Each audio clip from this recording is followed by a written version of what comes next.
When entering the playing arena, only do so at the entrances. Do not jump over or crawl under the pipe and drape.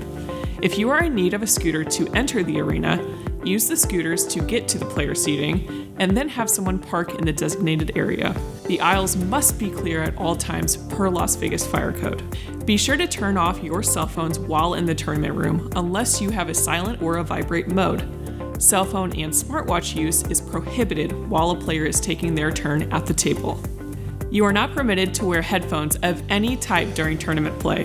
This includes earbuds, headphones, headsets, Bluetooth devices, etc. Hearing aids and non-electronic earplugs are allowed. This is a modified single elimination event, which means you get 2 opportunities to play, not necessarily 2 opportunities to lose. If you think you're out of the tournament, verify on the bracket that your opponent has advanced as the winner and there is no longer a place for you to advance. Forfeit time is 15 minutes. However, you do not have to wait 15 minutes to let the referee know that your opponent has not shown up for the match. Even though your forfeit time is 15 minutes, every effort is made to try to locate them. The tournament director determines when a match is officially forfeited. CompuSport will be used to display electronic brackets and table assignments. You can download CompuSport from your app store. This app will send you notifications for when and where your next match is to be played, as well as your friends and family can follow your progress from home. The table assignments will be released approximately 15 minutes prior to the start of each round. It's up to the players participating in each match to verify the ID of their opponent prior to the match starting. If a player doesn't have their ID at that time, the match is forfeited. To illustrate how important this identification process is, entire teams have been disqualified and suspended from the league due to players impersonating other players in past events. Although they were the ones who cheated, the other team allowed it to happen by not checking their identification. Don't touch the cue ball at the end of the game until it's stopped rolling completely. This may result in a foul. However, common sense must prevail.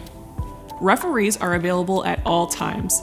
If a shot is close, stop the match and call the referee to watch the shot. Referees cannot rule on a shot that they were not asked to watch. Referees are APA members who have volunteered for this duty. Please treat them with courtesy and respect. Please review the dress code in the event program and make sure you and/or your team is in proper attire. Look at your opponent's attire prior to the start of the match and let a referee know if you have concerns. Dress code violations will not be called during a match. Dress code for semifinal and finals matches is business casual. Jeans and hats will not be allowed in the championship arena. Your social security number will be needed at cash payout for anyone who receives any additional prize winning, including all cash and merchandise totaling at least $600. The APA is required by federal law to report any tournament awards totaling $600 or more in cash prizes, merchandise at retail value, and travel assistance. If you do not have your social security number at payout, you will not be able to receive your winnings that day.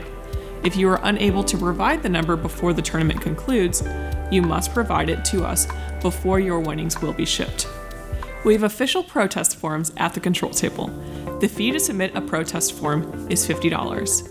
All matches are reviewed by our handicap review committee, whether a protest is submitted or not. Nevada state law prohibits smoking anywhere except the designated areas. Holding up matches to take smoke breaks will not be tolerated. The use of electronic cigarettes and/or vaporizers is not allowed in the tournament rooms. Pool tables will be open for tournament play. Change machines are located around the room for practice when the tables are closed.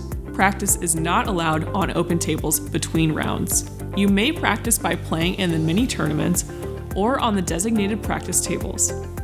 It's your responsibility as team captain to make sure all of the players on your team are playing at the skill level that reflects their true ability. Your last opportunity to have any of your players recertify themselves will be before the first round of play.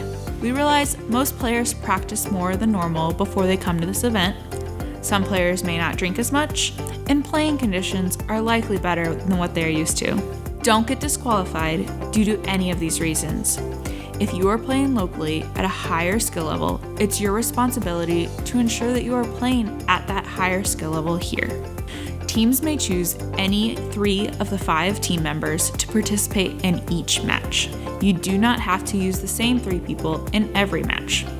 The total of the skill levels of the 3 players fielded in any team match cannot exceed 15. Team captains flip a coin to decide who must declare their 3 players for the match. Winner of the flip has the choice of declaring first or having the opposing team captain choose first. Captains will list their players in ascending order, lowest to highest. That list determines the player rotation and is locked in for the match. Once both teams in a match have declared their players, the players cannot be changed unless the 15 rule is in jeopardy. Players lag to see who wins the first break.